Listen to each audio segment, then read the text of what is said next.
If you've ever replayed a moment over and over, a time you slammed a door, said something you regret, or lost your composure completely, and felt deep shame about who you became under pressure, this episode is for you.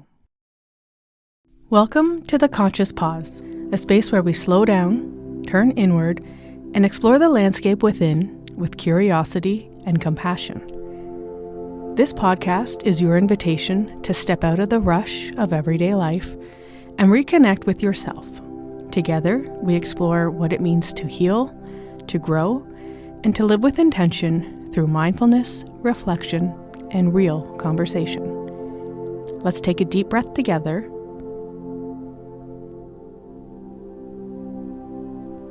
and begin. What we did or said in response to emotional abuse, for ways we showed up that don't align with who we know ourselves to be. Maybe you yelled when you pride yourself on being calm. Maybe you said cruel things when kindness is one of your core values. Or maybe you stayed in a room, a relationship, or a friendship you believe you should have left sooner. Or you acted in ways that feel embarrassing or weak when you look back on them now. And beneath all of that, beneath the regret and the confusion, there's often this heavy, sticky feeling of shame. Let me say this clearly at the start. What you're feeling is common. Your reactions were human, and you deserve compassion, not criticism. And before we go deeper, take a moment to settle in and place your hand on your heart if that feels comfortable. Take a deep breath in and let it out. So let's begin today with a gentle acknowledgement as well, and that is, I did the best I could with what I knew at the time. And just let that sit for a moment.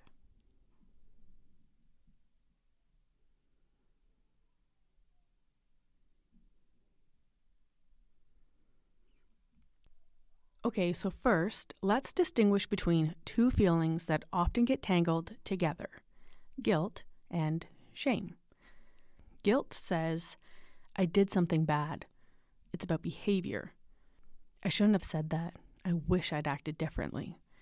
Shame says, I am bad. It's about identity. There's something fundamentally wrong with me. I'm weak, I'm broken, I'm worthless. Guilt can actually be healthy. It's our conscience telling us we've acted outside our values, and it can motivate, repair, and change. But shame is different. Shame tells us we're inherently flawed, and shame, as researcher Brené Brown teaches us, is highly correlated with anxiety, depression, and disconnection. It doesn't heal us, it isolates us. When you've been through emotional abuse and gaslighting, both guilt and shame often show up, but it's the shame that keeps us stuck. Narcissistic abuse and gaslighting are designed to make you question your reality and your worth. Gaslighting teaches you that your perceptions can't be trusted, your emotions are wrong or excessive, your needs are unreasonable, and your version of events is false. Over time, this creates confusion. You stop trusting yourself, and when you finally react, when you break down, when you lash out, when you do something you're not proud of, it feels like confirmation that maybe they were right. Maybe you are the problem. This is the cruelest trick of emotional abuse. It makes you believe that your reaction to abuse is evidence of your badness rather than evidence of the abuse itself. Having a breakdown is not the same as systematically manipulating someone. Yelling out of desperation is not the same as intentional emotional terrorism. Losing your composure under extreme stress is not the same as calculated gaslighting. Let me tell you about a moment I'm not proud of, a moment I replayed over and over for a solid week. I was in yet another HR meeting about my ex, who I unfortunately still work with.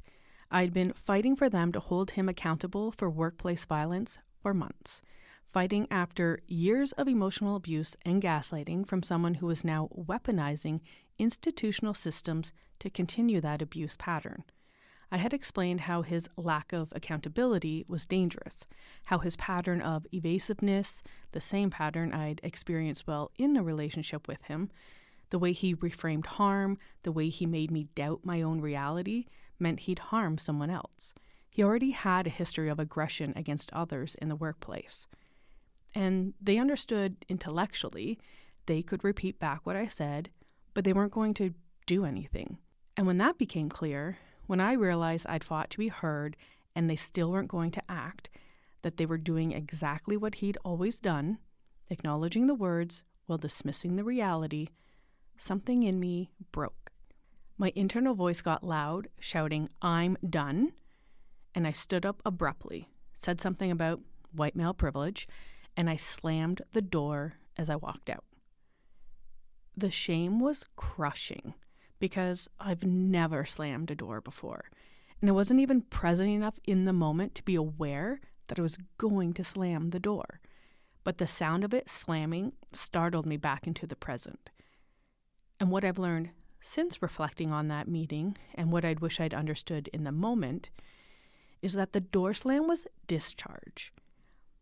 It wasn't a character flaw. It was my nervous system releasing what it could no longer hold.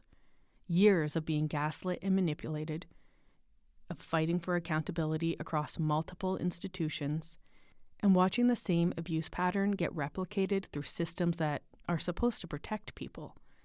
My body was holding all of that, and it couldn't hold it anymore. Was there righteous anger underneath? Absolutely. But I had every right to be furious. What was happening wasn't okay. What had happened for years wasn't okay. But the way it came out, activated, overwhelmed, unable to stay present, that wasn't righteous anger serving truth. That was a trauma response, that my body was saying enough the only way it knew how in that moment. Looking back now, with practice, with distance, with awareness of what was happening in my body, I wish I'd paused. Not to stay in that meeting or to keep trying to make them act on their responsibilities, but to recognize, I'm activated, my body is overwhelmed. I wish I'd said, I need a break, I need to come back to this when I'm more grounded. And then I wish I'd walked out, not slammed the door, just left, with dignity. But I didn't, because I didn't recognize the signs. I didn't know how to tell the difference between righteous anger that could serve clarity and a trauma response that needed to discharge. If you've had a moment like this, a moment where you acted out of character under extreme stress, where you did something that doesn't align with who you are, where your body just couldn't hold it anymore, the shame you feel about that moment, that's actually evidence of your character. Abusers, particularly those with narcissistic patterns of behavior, rarely engage in this kind of self-reflection. They don't agonize over their impact on others. They don't take accountability, let alone listen to podcasts about it. And when confronted, they often defend, deflect, or position themselves as the victim. They don't lie awake at night agonizing about the harm they've caused or the way they manipulate people. They don't do the inner work. And while change is theoretically possible for anyone, it's exceedingly rare in these types of personalities. Here's something that helped me make sense of moments like this. Emotions are energy in motion. Emotion. When we experience something, our body generates emotional energy that needs to move through us and out. In healthy circumstances, we feel something, we express it in some way, and it moves on. But when we're in abusive or invalidating situations, we often can't express what we're feeling. It's not safe to show our anger. It's not acceptable to express our hurt. We're told our feelings are wrong or too much, so we hold it in. And when you suppress emotional energy, when you hold it in your body because there's nowhere safe for it to go, it doesn't just disappear. It accumulates. It builds pressure like water behind a dam. You can see this process work naturally in other mammals. Have you ever watched a dog after something stressful happens? Maybe after a vet visit or a tense encounter with another dog? or even just being startled, their whole body shakes, sometimes for several seconds, and then they're done. They move on. They release the stress energy from their nervous system. Dogs don't think about it. They don't question whether it's appropriate to shake. They don't wonder if shaking makes them weak or broken. Their bodies just do what bodies are designed to do: discharge the activation, release the energy, and return to baseline. This is how mammals are wired. It's adaptive, it's healthy, it's how we're supposed to process stress and threat. But here's what happens with humans. We live in a world where we can't just shake it off in the middle of an HR meeting. We can't tremble and release in front of our abuser. We're socialized to keep it together, to stay professional, to not make a scene. And in abusive situations, especially, showing our activation isn't safe. It gives the abuser information, ammunition, satisfaction. So we hold it in. We clench our jaws, we tighten our shoulders, we force our breath to stay even. We keep the energy trapped inside because letting it move through us isn't an option in that moment. And unlike dogs, who release stress relatively quickly and move on, humans also attach meaning to our experiences. We ruminate, we analyze, we create stories, which can sometimes help us make sense of things, but can also keep the activation alive long after the initial stressor has passed. The energy doesn't just dissipate on its own. It stays in our bodies, in our nervous systems, accumulating over time, waiting. I'd been doing the inner work. I had a regular meditation practice. I've even earned an applied specializations in mindfulness meditation certificate from the University of Toronto. But this work isn't a quick fix. Knowing better doesn't always mean we can do better in the moment, especially when we're dealing with ongoing situations where harm isn't being addressed, where the same patterns keep repeating, where we're fighting systems that won't hold people accountable. You can have all the tools and still get activated. You can understand your nervous system and still get overwhelmed. Because when the pressure builds high enough, when the emotional energy has been suppressed long enough, it will find a way out. Sometimes explosively. Sometimes in ways we don't choose consciously. That's not failure. That's not evidence that you haven't grown or that the work doesn't matter. That's your body doing what bodies do when they've been holding too much for too long. The door slam wasn't a conscious choice. It was discharge, all that accumulated energy finally breaking through. And in that meeting, when it became clear nothing would change, when I was faced with being dismissed yet again, the dam broke.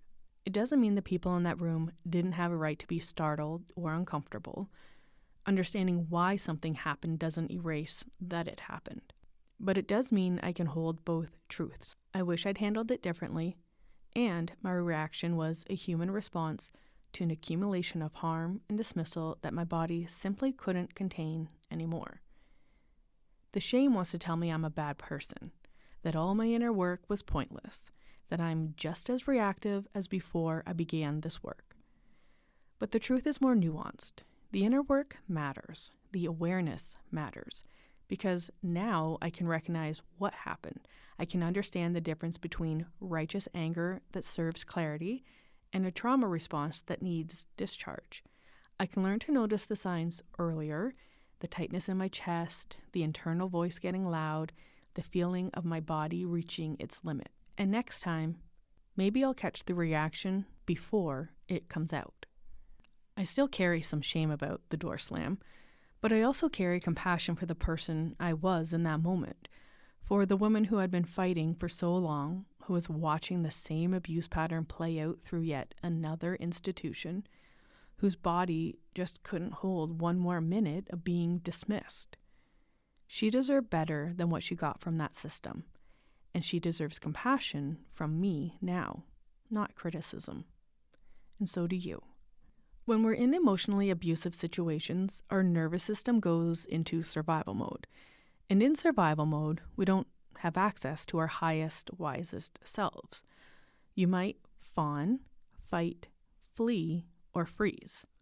So fawning is when you people please, you over apologize, and you try to be perfect to avoid conflict. Fighting, well, you yell, you argue, you say things you regret, and you try to defend your reality. When fleeing, you shut down, you disassociate, you emotionally withdraw and give up trying. And in freeze, you feel paralyzed. You can't speak up, you can't leave, you're just frozen.